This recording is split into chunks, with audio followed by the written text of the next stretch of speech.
What happens when you scale up the business?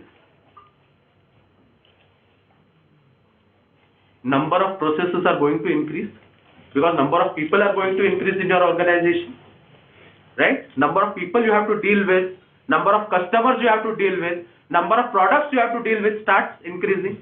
So now it is very important to have systems and processes in place. And it is very important for you to define this process. Otherwise क्या होगा, आप वो और भी पिछते जाओगे. And your organization will start failing at a very rapid pace. Why? Because growth was large and you are not able to manage the growth and the people. So that is why systems and process thinking लाना बहुत जरूरी है. Funds और आएंगे, funds जाएंगे. That is second. But पहले systems and processes have to be optimized. उस पे आप ध्यान नहीं देते हो, आगे चल के आपको प्रॉब्लम आने शुरू होगा. Okay? So पहले identify the issues that are caused by inefficient and insufficient processes.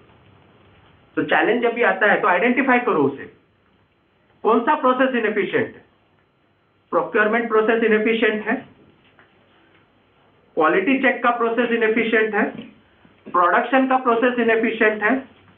या स्टोरिंग का प्रोसेस इनएफिशिएंट है? मे बी प्रोडक्ट भी अच्छे क्वालिटी हो गया लेकिन स्टोर करते हो हम वो हेल्पर ने ये ढाप करके फेंक दिया उसे. Specially if you are an electronics and सब कंट्रोल इंस्ट्रूमेंटेशन ऑर्गेनाइजेशन, वो बॉक्स बनाया उसने ढाप, कस्टमर के पास गया अंदर तो सारा टूटा फूटा आ गया. प्रोडक्शन वाला बोलता मैंने तो बराबर किया था. तो प्रॉब्लम किधर है? सो प्रोसेस क्या है, किधर problem? Then identify the core processes of the organization. आज के तारीख में क्या core process है आपके organization? Okay. Then audit if the processes are defined and implemented. How many of you are ISO 9000 or ISO 2000 certified organizations out here? Okay. I'll ask you one question. I expect an honest answer because I was an ISO auditor. Okay. ISO का process, how many days before the audit you start looking at? I hope I have made myself clear over here, right?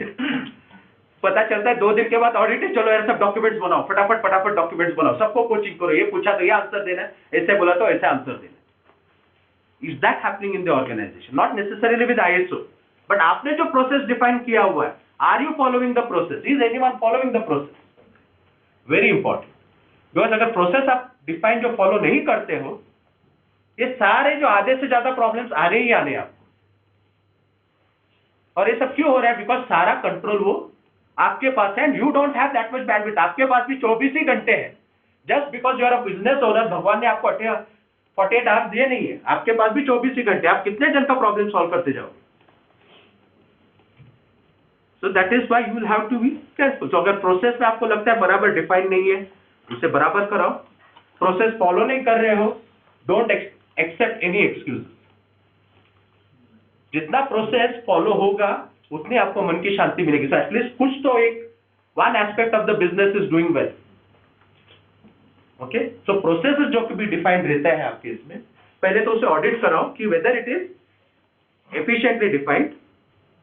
खुद भी audit कर सकते हो to see whether all the challenges are addressed and then ensure that they are being followed and don't accept any non compliance, because आगे चल के आप ही को पिछवाड़े पे काटने वाला. Okay. So that is the first. And अगर आपको लगता है कि प्रोसेस में अभी कुछ चेंजेस चाहिए बिकॉज सिचुएशन चेंज होते जा रहा है, टेक्नोलॉजी चेंज हो रही है, तो प्रोसेस को रीडिफाइन करो, रिफाइन करो. If you are a second और थर्ड जनरेशन एंटरप्रेन्योर, आपके पिताजी या दादाजी ने जब भी अगर निकाले रहेगा, उन्होंने उस टाइम का प्रोसेस डिफाइन किया है. आज के तारीख में it might not work, it will not work, might not work भी नहीं, it will not work. So you have to adopt it. नहीं मेरे दादाजी मेरे पिताजी ने वो किया था, यार आप फर्स्ट जनरेशन एंटरप्रेन्योर हो, 3 साल पहले मैंने किया था, आज भी वही चलना है. नो, 3 साल में दुनिया इधर की उधर हो गई. Okay. So constantly you have to pay attention to your process and constant उसे देखो, ऑडिट कराओ या do yourself audit, refine the process. Any questions on this? As I said, anytime you have any issues, okay, please ask. If you have any counterpoint to what I am saying, you are most welcome. I have a question. Yes. Like, you're talking about processes, but then how to populate this process, I mean, whatever you define, down the line, that is... Can you give me about 1 hour? Yeah. We'll address that. Okay. So that is why I said, if I am going to cover it, I will take it. Because otherwise, क्या होगा अभी? Right. I will address these questions. कि आगे क्या करना है? Right now, we are looking at identifying the issues. Yeah. Okay.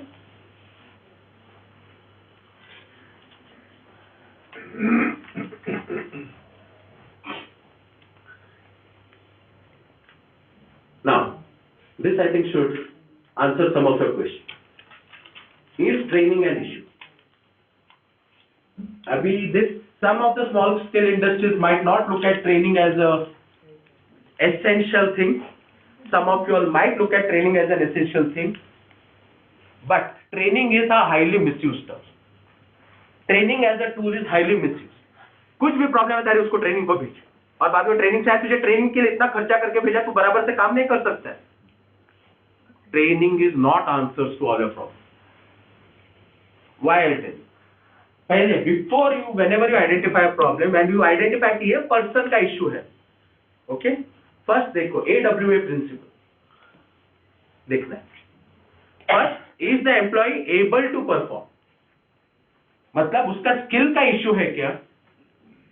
Okay, that is the first question. Skill का issue है, can be trained. Okay, next is उसका attitude, is he willing to perform. Now you had asked one question कि वो process percolate कैसे करना है. Process define किया है, सबको ट्रेनिंग किया है. Now again you ask, is that fellow able to follow the process. आपने प्रोसेस एक डिफाइन किया लेकिन ग्राउंड में वो प्रोसेस इंप्लीमेंट ही नहीं कर पा रहे. Okay, so is that an issue? मतलब वो process is an issue, not the person. हाँ, process also is perfectly working but this fellow is not willing to follow the process. मैं क्यों करूं? मुझे मालूम है कैसे करना है मेरा काम, तू आके मुझे मत बता. आई विल नॉट डू, ऐसे ही करना है. नहीं चाहिए तो बोल दे मैं कल से नहीं आता. और बाद में अब नहीं माफ करना, बिकॉज अगर वो जाएगा तो मेरा आगे कौन करेगा? So we become prisoners. Okay, so is attitude an issue? Is he willing to perform? एक बार क्या होता है, मैं ये क्यों करूं? वो देखो, वो जो बंदा है उसका बॉस का फेवरेट है, वो कुछ नहीं करता, उसको सब माफ है, सब मेरे पे ही चढ़ते, मैं क्यों करूं? मैं भी नहीं करता हूं, जाओ. Are we rewarding people for performing और are we rewarding for not perform? वो भी देखना बहुत जरूरी है. Half the time what happens, we reward a person for not perform. Let me give an example. Reward मतलब not necessarily promotion and money. There are two people in your account. Okay, both are working on the same thing, let us say invoice banana and all these things. Okay, both are working in that same thing.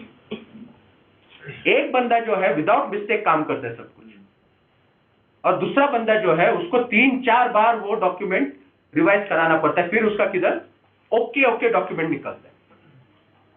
तो हम क्या करते हैं? What do we do now? I have two people. One is very efficient, फटाफट accurately document करके देता है. दूसरा जो बंदा है मिस्टेक के ऊपर मिस्टेक करके देता है, उसके साथ 3-4 बार करवाना पड़ता है, फिर किधर एक ठीक ठाक डॉक्यूमेंट निकलता है. तो हम लोग क्या करते हैं?